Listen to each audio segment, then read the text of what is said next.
Hi friends! I am so excited to be here with you today, and I'm very excited to be your student teacher. Do you know what's another fun way to learn about one another? It's by sharing our experiences, our thoughts, what we like to do in our spare time, our traditions, and how we see the world around us. How we express ourselves can tell the world quite a bit about who we are. And one of the best ways to express ourselves is through poetry. Did you know that April is National Poetry Month? National Poetry Month is a special occasion to celebrate the importance of poets and poetry in our culture. Especially now, we can rely on poems to offer wisdom, uplifting ideas, and language that helps us reflect. Today, we are going to kick off our unit by learning about a type of poetry called Cinquain Poetry. So, what exactly is a Cinquain poem? A Cinquain poem is an unrhymed poem with 5 lines arranged in a special way. A Cinquain poem will contain nouns, adjectives, and verbs. I think, because I know you guys are very smart, but it's important to do a quick refresher on what a noun is, an adjective, and a verb is. A noun. A noun is the part of speech that represents a person, place, thing, or idea. So proper nouns name specific people, places, or things, like Wisconsin. Proper nouns require capital letters. So when you talk about Wisconsin, you capitalize the W, while common nouns are general. So it's the difference between saying Wisconsin with a capital W and state with a lowercase s. Proper nouns are specific and name one thing, like the book Harry Potter or the movie Star Wars. An adjective is a word that describes an animal, person, thing, or thought. Adjectives include words that describe what something looks like and what it feels like to touch, taste, or smell. I'm going to let you in on a little secret. Nouns are important in poetry, certainly, but adjectives are also very, very important. Verbs are words that show actions, motions, doing, or states of being. They can also demonstrate how someone feels. So what does a Cinquain poem look like? And how do we use our parts of speech and creativity to form one? Let's turn to our template. Now you guys are going to find this template in your Google Classroom. And I'm going to go and print it out and we're going to walk through this. So you can see that line 1 is a one-word title. It's a noun that tells us what the poem is about. Line 2 is 2 adjectives describing the title. Line 3 is 3 ing action verbs. Line 4 is a related phrase. And line 5 is a synonym for the title. So, today we are going to be tasked with writing a poem about our favorite animal. I thought that would be really, really fun. It's a way to tie in our favorite things. It's a way to tie in a little bit of science. And it's a way to share with your classmates some things that they don't know. So you're going to do a little bit of research. Pick your favorite animal.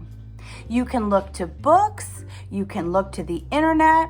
National Geographic has a lot of great videos. You can find those on YouTube or you can find them at their National Geographic website. So take a look at what you see about your favorite animal. When you're researching, think about what would describe your favorite animal. What characteristics does your favorite animal have? Also, when you're thinking about verbs, what does your favorite animal do? Do they leap? Do they hop? Do they snorkel? I don't know. Let me read you a little poem about an animal. I want you to listen to see if you can find those nouns and those adjectives and those verbs. Puppy, ornery, naughty, growling, jumping, chewing, a playful bundle of trouble. Boxer. How about the next one? Penguin. Black, white. Waddling, swimming, and leaping. A tuxedo in the cold water. Emperor. Now, how about I write my own Cinquain poem? So, I'm going to write my poem about my favorite animal. Now, you can get creative with whatever title that you want, but I'm going to call my poem My Favorite Animal. And a poem is so wonderful because what you can do is you can get very personal with it. It's all about what you think and what you feel and how you see the world, and sometimes how you want to tell others about how you see the world or how you want others to learn about the world. But like any good poem, I'm going to be sure to put my name on it. That's what identifies me as the author of the poem. Now, I've decided, as I've said, that my favorite animal is prairie dog. So for that first noun, and again, you get to do what you want to do, my first noun is going to be prairie dog. Now, through my research, I read some things on National Geographic, I watched some videos, and I happen to have some books at home just because I like prairie dogs so much. And through my research, I learned that prairie dogs are very social animals. I think that's a great adjective to describe them. Prairie dogs are also very intelligent animals, and they live in these communities and they have different systems of languages. So what are some verbs that I learned about that I can describe? Well, prairie dogs are rodents that live underground. And one way that prairie dogs get underground is by burrowing. Maybe you've seen an animal burrow underground. Maybe you've even seen a prairie dog at one point. So I think burrowing is a great verb that ends with ing to describe the prairie dog. Now, the next verb that I would choose is one of the reasons why prairie dogs were interesting to me in the first place. And that's because prairie dogs actually kiss. It's very, very cute.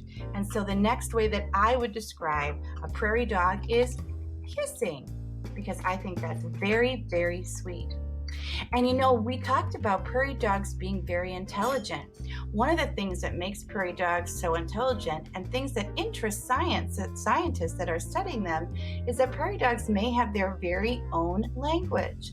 And that language is in the form of different squeaks. And those squeaks have different tones and volumes.